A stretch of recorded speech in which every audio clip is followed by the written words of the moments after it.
அஸ்ஸலாமு அலைக்கும் வரஹ்மத்துல்லாஹி வபரகாத்துஹு. நீங்கள் இணைந்திருப்பது பாதுபியின் ஊடக குழுவினரால் தொகுத்து வழங்கும் வாராந்த பாடசாலை செய்தி அறிக்கைகளுடன்.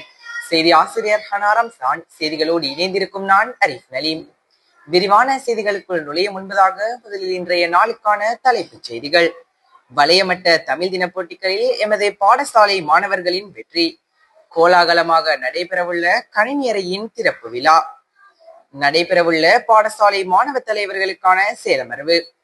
நிறைவுற்ற தரம் 13 மாணவிகளின் களப்பயணம். மாணவர்களின் சீருடை ஒழுங்கு தொடர்பான அறிவித்தல். கோட்டமட்ட கல்வி அதிகாரிகளின் வருகை. தொடர்பென விரிவான செய்திகள். 2026 கல்வியாண்டிற்கான வலயமட்ட தமிழ் மொழி தின போட்டிகளில் எமது பாடசாலை மாணவர்கள் பல்வேறு வெற்றிகளை பெற்றுள்ளனர். இதில் 3 முதலிடங்களும் 3 இரண்டாம் இடங்களும் ஒரு 3ஆம் இடமுமாக மொத்தம் 7 வெற்றிகளை பெற்று பாடசாலைக்கு கீர்த்தியை பெற்றுக் கொடுத்துள்ளனர். மாணவர்களை வழிநடாத்தி அழைத்து சென்ற ஆசிரியர்களுக்கும் பங்கு பற்றிய மாணவர்களுக்கும் பாடசாலை நிர்வாகம் நன்றிகளை தெரிவித்துக் கொள்கிறது. மேலும் 2 தினங்கள் நடைபெற்ற இந்நிகழ்விற்கு மாணவர்களை அழைத்து செல்ல போக்குவரத்து செலவுகளுக்கு ஏற்பாடு செய்து கொடுத்த கேமாவ பாதுபியா மகாவித்தியாலயத்தின் 1998 வருட கல்வி பொதுத்தராதர மாணவர்களுக்கும் ஏற்பாடு செய்த ஆசிரியர்களுக்கும் பாடசாலை நிர்வாகம் நன்றிகளை தெரிவித்துக் கொள்கிறது. எமது பாடசாலையில் நீண்ட நாட்களாக நிலவி வந்த தேவையை நிவர்த்தி செய்யும் வகையில் சுமார் 4 மில்லியன் ரூபாய் செலவில் கத்தார் OBA அமைப்பின் நிதி பங்களிப்புடன் நவீனமயப்படுத்தப்பட்ட கணினியறை நிர்மாணிக்கப்பட்டுள்ளது. இந்த நவீன கணினியறையின் திறப்பு விழா எதிர்வரும் ஜூன் மாதம் 3ஆம் தேதி பாடசாலை வளாகத்தில் மிக கோலாகலமாக நடைபெற உள்ளது. எமது மாணவர்களின் தொழில்நுட்ப அறிவை மேம்படுத்தும் நோக்கில் உருவாக்கப்பட்டுள்ள இந்த அறையை திறந்து வைப்பதை பாடசாலை நிர்வாகம் மிகுந்த மகிழ்ச்சியுடன் தெரிவித்துக் கொள்கிறது.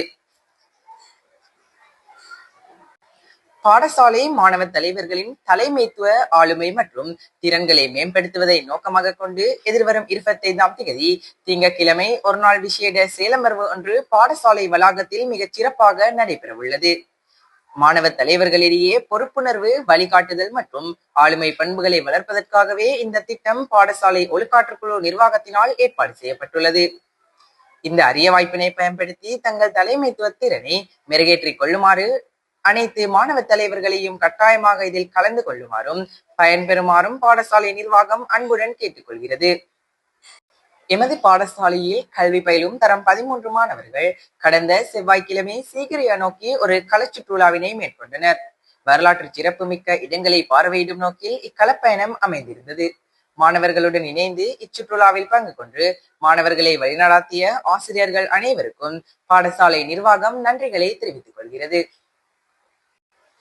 நேற்று நடைபெற்ற சிறப்பு காலை ஆராதனையின் போது கௌரவ அதிபர் அவர்கள் உரையாற்றுகையில் பாடசாலை மாணவர்களின் ஒழுக்க விழுமியங்கள் மற்றும் நடைமுறை பழக்க வழக்கங்கள் குறித்து மிக முக்கியமான கருத்துக்களை முன்வைத்தார். குறிப்பாக மாணவர்களின் சீருடை மற்றும் சிகை அலங்காரம் பாடசாலை விதிமுறைகளுக்கு உட்பட்டதாக அமைய வேண்டும் என்றும் மாணவியர்களின் உடை மற்றும் தோற்றம் மிக நேர்த்தியாக இருப்பதை உறுதி செய்ய வேண்டும் என்றும் அவர் வலியுறுத்தினார். மேலும் மாணவ தலைவர்கள் இதனை உன்னிப்பாக கவனித்து முறையற்ற விதத்தில் பாடசாலைக்கு வரும் மாணவர்களை கண்டறிந்து அவர்களுக்கு தேவையான வழிகாட்டல்களை வழங்குமாறும் அறிவுறுத்தினார். இந்த விதிமுறைகளை மீறி தொடர்ந்து ஒழுங்கீனமாக செயல்படும் மாணவர்களுக்கு எதிராக கடுமையான ஒழுக்காற்று நடவடிக்கைகள் எடுக்கப்படும் என்றும் முறையற்ற வருகைக்காக உரிய தண்டனைகள் வழங்கப்படும் என்றும் அதிபர் அவர்கள் மிக தெளிவாக எச்சரிக்கை விடுத்துள்ளார்.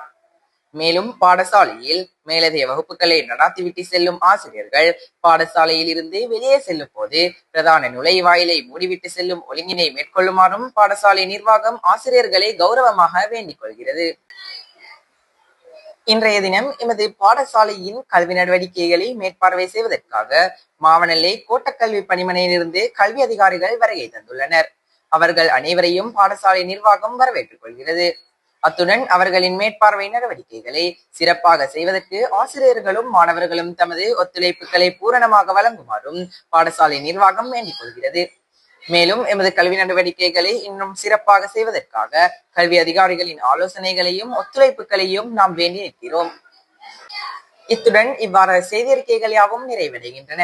மீண்டும் அடுத்த வாரம் எமது செய்தியறிக்கையினை எதிர்பாருங்கள்.